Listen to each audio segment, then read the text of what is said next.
Volume study 4 ಯೆಹೋವನ ಮುಯ್ಯಿ ತೀರಿಸುವ ದಿನದ ಹರ್ಮೆಗೆದೋನ್ ಯುದ್ಧ ಅಧ್ಯಾಯ 12 ನಮ್ಮ ಕರ್ತನ ಶ್ರೇಷ್ಠ ಪ್ರವಾದನೆ ಪುಟ 396. ಆದರೆ ಈಗ ಪ್ರತಿ ಸಂಕೇತವನ್ನು ಈಡುಬಲಿಯನ್ನು ಮತ್ತು ಮೂಲ ಪಾಪವನ್ನು ಮತ್ತು ಅದಕ್ಕೆ ಬಲಿದಾನದ ಅವಶ್ಯಕತೆ ಇದೆ ಎಂಬುದನ್ನು ನಿರಾಕರಿಸಿ ಸಾಂಕೇತಿಕ ಬಲಿದಾನ ಧಿಕ್ಕರಿಸಲ್ಪಟ್ಟಿದೆ ಅಲ್ಲದೆ ಬರ್ಬರ ಕೃತ್ಯವೆಂದು ಅಭಿಪ್ರಾಯಪಟ್ಟಿದೆ.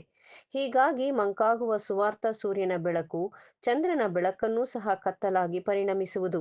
ಚಂದ್ರನು ರಕ್ತವಾಗುವನು, ಯೋವೇಲನು ಮತ್ತು ಸೇರಿಸುತ್ತಾ ನಕ್ಷತ್ರಗಳು ಕಾಂತಿಯನ್ನು ಅಡಗಿಸಿಕೊಳ್ಳುತ್ತವೆ. ಯೋವೇಲ 2:10.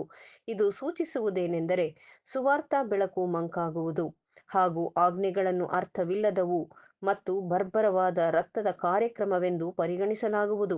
ನಂತರ ದೇವರು ನೇಮಿಸಿದ ಸಭೆಯ 12 ನಕ್ಷತ್ರಗಳು ಅಂದರೆ ಅಪೊಸ್ತಲರು, ಅವರ ಬೋಧನೆಗಳು ನೋಟದಿಂದ ಮಸುಕಾಗುವುದು, ಮಾರ್ಗದರ್ಶನಗಳು ಅಥವಾ ಬೆಳಕು ಎಂದು ಗುರುತಿಸದಂತಾಗುವುದು. ನಾವು ನೋಡಿದಂತೆ ದೇವರು ಸಭೆಯ 12 ನಕ್ಷತ್ರಗಳನ್ನು ಗುರುತಿಸಿ ಅಥವಾ ದೀಕ್ಷೆ ಕೊಟ್ಟು ನೇಮಿಸಿದ್ದಾನೆ. ಇವರಿಂದ ಚಂದ್ರ ಮತ್ತು ಸೂರ್ಯನಿಂದ ಎಲ್ಲಾ ಜ್ಞಾನ ಪ್ರಕಾಶವು ಹೊರಡುತ್ತವೆ ಮತ್ತು ಸತ್ಯ ಸಭೆಯನ್ನು ಆಶೀರ್ವದಿಸಿರುವ ಈ ಸತ್ಯದ ಬೆಳಕು ಮುಂದೆ ಸಾಗಿದೆ.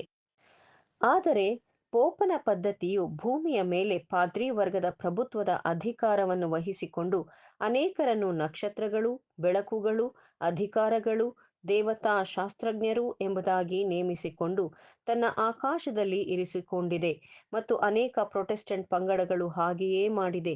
ಎಲ್ಲವೂ ಸೇರಿದೆ ಎಣಿಸಲಾರದಷ್ಟಿವೆ. ಆದರೆ ದೇವರು ತನ್ನ ಸಭೆಯ ಧರ್ಮ ಪ್ರಚಾರಕರಿಗೆ ಮತ್ತು ಬೋಧಕರಿಗೆ ಸಹಾಯವನ್ನು ಕೊಡುತ್ತಾ ಅವರಿಗೆ ಬೆಳಕಿನ ಅಥವಾ ನಕ್ಷತ್ರದ ಅಧಿಕಾರವನ್ನು ಕೊಟ್ಟು ನೇಮಿಸಿಕೊಂಡಿರುವುದಿಲ್ಲ. ವ್ಯತಿರಿಕ್ತವಾಗಿ ಆತನು ತನ್ನ ಎಲ್ಲಾ ನಂಬಿಗಸ್ತ ಅನುಯಾಯಿಗಳಿಗೆ ಸೂರ್ಯ, ಚಂದ್ರ ಮತ್ತು ಈ ಉದ್ದೇಶಕ್ಕಾಗಿಯೇ ನೇಮಿಸಿರುವ 12 ನಕ್ಷತ್ರಗಳಿಂದ ಬರುವ ಬೆಳಕಿನ ಕಿರಣವನ್ನು ಮಾತ್ರವೇ ಅಂಗೀಕರಿಸುವಂತೆ ಉಪದೇಶಿಸಿದ್ದಾನೆ. ದೇವಜನರಲ್ಲಿ ಬೇರೆ ಇತರರು ಈ ಯುಗದಲ್ಲಿ ಉರಿಯುವ ಮತ್ತು ಬೆಳಗುವ ದೀಪವಾಗಿರತಕ್ಕದ್ದು ಹಾಗೂ ತಮ್ಮ ಬೆಳಕನ್ನು ದೀಪದ ಕೆಳಗೆ ಇಡಕೂಡದು, ಬದಲಾಗಿ ಪರಲೋಕದಲ್ಲಿರುವ ತನ್ನ ತಂದೆಯನ್ನು ಮಹಿಮೆ ಪಡಿಸುವಂತೆ ಬೆಳಗಬೇಕು.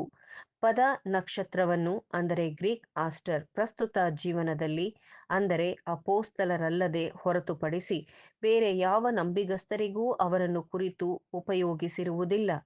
ಆದರೆ ಸತ್ಯದಿಂದ ಹೊರ ಹೋಗಿರುವವರನ್ನು ಕುರಿತು ಅಮಲೇರಿದವರನ್ನು, ಸುಳ್ಳು ಬೋಧಕರು, ನಿರಾಧಾರವಾಗಿ ಉಬ್ಬಿಕೊಂಡಿರುವವರು, ಅಪೊಸ್ತಲರಲ್ಲದಿದ್ದರೂ ತಮ್ಮನ್ನು ಅಪೊಸ್ತಲರು ಎಂಬ ಅರ್ಥದಲ್ಲಿ ಅಧಿಕಾರಿಗಳೆಂದು ಪರಿಗಣಿಸುವಂತೆ ಆಕಾಂಕ್ಷೆ ಇರುವವರು, ಇಂತಹವರನ್ನು ಅಲೆಯುವ ನಕ್ಷತ್ರಗಳು, ಸುಳ್ಳು ಅಪೊಸ್ತಲರು ಎಂಬುದಾಗಿ ಅವರಿಗೆ ಉಪಯೋಗಿಸಲಾಗಿದೆ. 2 ಕೊರಿಂಥ 11:13, ಪ್ರಕಟಣೆ 2:2, ಯೂದನು 13. ವ್ಯತಿರಿಕ್ತವಾಗಿ ವೇದದಲ್ಲಿ ಎಲ್ಲೆಡೆಯಲ್ಲಿಯೂ ನಂಬಿಗಸ್ತರಿಗೆ ಪ್ರಸ್ತುತ ಕಾಲದಲ್ಲಿ ಬೆಳಕಿನ ದೀಪವನ್ನು ಬೆಳಗುವ ದೀನರಿಗೆ ಮುಂದೆ ಅಬ್ರಹಾಮನ ಗೌರವಾನ್ವಿತ ಮತ್ತು ಮಹಿಮಾನ್ವಿತ ಸಂತತಿಯಾಗುವ ವಾಗ್ದಾನವನ್ನು ಕೊಟ್ಟಿದೆ, ಅಂದರೆ ಆಕಾಶದ ನಕ್ಷತ್ರಗಳು. ಆದರೆ ಪ್ರಸ್ತುತ ಆಕಾಶದ ನಕ್ಷತ್ರಗಳಲ್ಲ, ಅದು ಶೀಘ್ರದಲ್ಲಿಯೇ ದೊಡ್ಡ ಗದ್ದಲದೊಡನೆ ಅಳಿದು ಹೋಗುವುದು. ಇವು ಬೆಳಗುವುದೇ ಇಲ್ಲ, ಆದರೆ ಮಿಲಿಯಾಂತರದಲ್ಲಿ ನೂತನ ಆಕಾಶ ಮಂಡಲದಲ್ಲಿ ನೂತನ ಧಾರ್ಮಿಕ ರಾಜ್ಯದಲ್ಲಿ ಬೆಳಗುವವು. ಇದೇ ವರ್ಗವನ್ನು, ಇದೇ ಪುನರುತ್ಥಾನ ಹೊಂದಿದ ಕಾಲವನ್ನು ಪ್ರವಾದಿ ದಾನಿಯೇಲನು 12:3 ಹೇಳುತ್ತಾನೆ.